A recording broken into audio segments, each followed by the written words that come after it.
Hello दोस्तों, आप सभी का हमारे चैनल नॉलेज कीड़ा में स्वागत है। दोस्तों, हम सभी के लाइफ में कुछ ना कुछ ड्रीम्स ज़रूर होते होंगे जिन्हें हम पूरा करना चाहते हैं, लेकिन अपनी फैमिली कंडीशन की वजह से उन्हें पूरा नहीं कर पाते। इसका ब्लेम शायद कुछ लोग अपनी फैमिली को देते होंगे या कुछ लोग अपनी किस्मत को देते होंगे कि क्यों हम गरीब घर में पैदा हुए। तो कहीं कुछ लोग ऐसे भी होंगे जो अपनी किस्मत खुद लिखने में बिलीव करते हैं। जो लोग इसका ब्लेम अपनी किस्मत को देते हैं उनको मैं बता दूं, गरीब घर में पैदा होना आपकी किस्मत का दोष ज़रूर हो सकता है, लेकिन गरीब बनकर रहना ये आपका खुद का फैसला होता है। ये आप खुद डिसाइड करते हो कि आपको वो पतंग बनना है जो आसमान में उड़कर कट जाती है, या वो पतंग बनना है जो कटने से पहले आसमान छूकर दिखाती है। अब सवाल ये उठता है कि हम अपने सपने पूरे करें तो करें कैसे। प्राइवेट जॉब कर हम अपने सपने पूरे कर नहीं सकते, और गवर्नमेंट जॉब पाना बिना रिश्वत और जान पहचान के तो ऐसा हो गया है जैसे बिना टिकट के प्लेन में यात्रा करना। तो आपको बता दें, कुछ ऐसे एग्ज़ाम्स होते हैं जिन्हें क्लियर करने के बाद आपकी डायरेक्ट गवर्नमेंट जॉब लग सकती है, और इन एग्ज़ाम्स को देने के लिए आपको किसी जान पहचान की, किसी रिश्वत की ज़रूरत नहीं है। बस जो चाहिए वो है आपका हार्डवर्क, आपकी डेडिकेशन। इन एग्ज़ाम्स में से मोस्टली एग्ज़ाम देने के लिए आपका ग्रेजुएट होना ज़रूरी होता है, लेकिन हम बात कर रहे हैं एसएससी सीएचएसएल एग्ज़ाम की, जो 12th पास वाले बच्चे दे सकते हैं। इस वीडियो में हम एसएससी सीएचएसएल के बारे में ही जानेंगे, तो चलिए शुरू करते हैं। एसएससी की फुल फॉर्म है स्टाफ सिलेक्शन कमीशन। ये एक ऑर्गेनाइजेशन होती है जो गवर्नमेंट के अंडर काम करती है।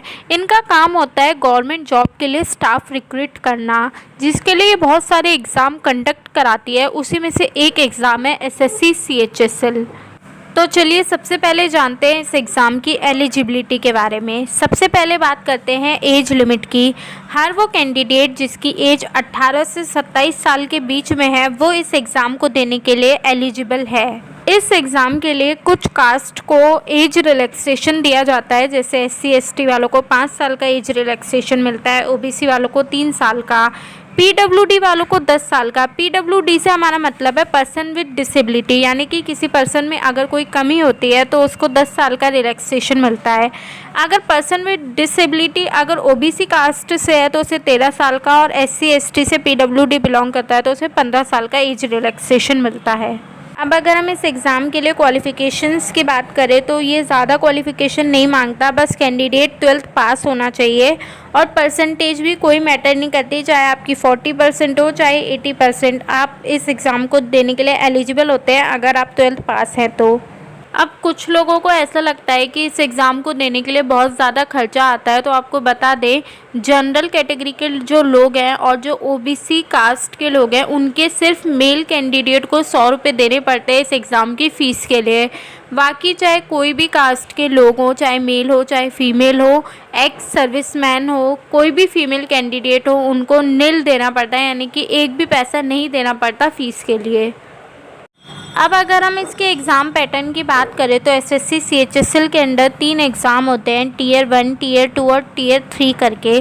Tier 1 जो होता है वो पूरा MCQ बेस्ड क्वेश्चंस आते हैं। Tier 2 में डिस्क्रिप्टिव क्वेश्चंस होते हैं जो आपको 200 या 300 वर्ड्स में देने होते हैं, और Tier 3 में आपका इंटरव्यू हो सकता है, या कंप्यूटर टेस्ट हो सकता है, या स्किल्स टेस्ट हो सकते हैं। Tier 1 एग्ज़ाम में कुल 100 क्वेश्चंस होते हैं, जो सॉल्व करने के लिए आपको 60 मिनट्स का समय मिलता है। हर क्वेश्चन जो है वो 2 मार्क्स का होता है, तो ये एग्ज़ाम कुल 200 मार्क्स का होता है। हर रॉन्ग आंसर के लिए आपके 0.5 मार्क्स डिडक्ट कर लिए जाते हैं, और हर करेक्ट आंसर के लिए आपको 2 मार्क्स दिए जाते हैं। अब कुछ बच्चे सोचे होंगे कि हमारे को कितने मार्क्स लाने पड़ते हैं इस एग्ज़ाम क्लियर करके जॉब पाने के लिए। तो ये आपकी कट ऑफ पर डिपेंड करता है, और कितनी पोस्ट उस टाइम वैकेंसीज़ अवेलेबल होती है जॉब के लिए, उस पर डिपेंड करता है। ऐसा नहीं है 33 मार्क्स लाके आपने एसएससी क्लियर कर ली तो आपको जॉब मिल जाएगी। कट ऑफ और वैकेंसीज़ के अकॉर्डिंग जो एसएससी है वो एक लिस्ट जारी करती है, और आपके मार्क्स जब उस लिस्ट के अकॉर्डिंग होते हैं तभी आपको जॉब मिलती है, अदरवाइज़ नो। अब जो बच्चे सोच रहे हैं कि वो 2022 में ये एग्ज़ाम देंगे, तो इसका एप्लीकेशन फॉर्म जो है वो 2021 के 3rd वीक ऑफ नवंबर तक निकल जाएंगे और इसका फर्स्ट एग्ज़ाम 2022 मार्च में टायर 1 कंडक्ट हो सकता है। और बाकी जो भी आपको डिटेल में इंफॉर्मेशन चाहिए तो आप ssc.nic.in पर जाकर इनकी वेबसाइट पे चेक कर सकते हैं। तो चलिए जानते हैं एसएससी के अंडर क्या पोस्ट होती हैं और कितनी सैलरी होती है। तो सबसे पहली पोस्ट है जूनियर सेक्रेटरिस्ट असिस्टेंट की और है लोअर डिवीज़न क्लर्क की। इन दोनों ही पोस्ट पर आपकी जो स्टार्टिंग की सैलरी होती है वो होती है 19,900 से, और जैसे जैसे आप पुराने होते जाते हो आपकी सैलरी बढ़ती जाती है और एट द एंड ये 63,200 तक पहुंच जाती है।